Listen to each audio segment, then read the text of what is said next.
আমরা রয়েছি এখন ঘাগরা ওয়াটারফলস। ঘাগরা ওয়াটারফলসে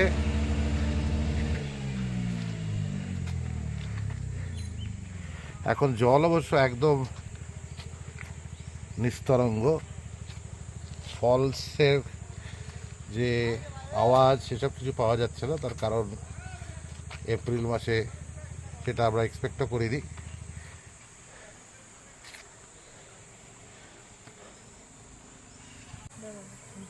এই হচ্ছে ঘাগরা ওয়াটারফলসের মাহাত্ম্য এবং নামকরণের উৎস। এই ঘাগরা ওয়াটারফলসের সামনে যে পাথরগুলো আছে, এই পাথরগুলো হার্ড রক এবং সফট রক দিয়ে তৈরি। তো ফ্রিকশনাল জলের সঙ্গে ফ্রিকশনাল এফেক্টে এই সফট রকগুলো ক্ষয়ে গেছে, তার জন্য এরকম গর্তের মতো তৈরি হয়েছে, দেখতে অনেকটা হাড়ির মতো। আঞ্চলিক ভাষায় ঘাগরা মানে হচ্ছে হাঁড়ি।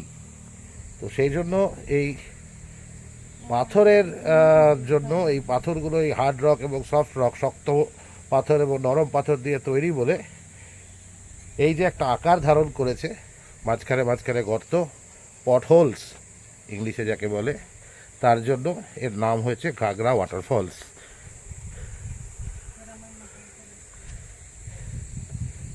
এই ওয়াটারফলস থেকে জল এসে এখানে একটা ছোট্ট স্ট্রিমের মতো তৈরি হয়েছে।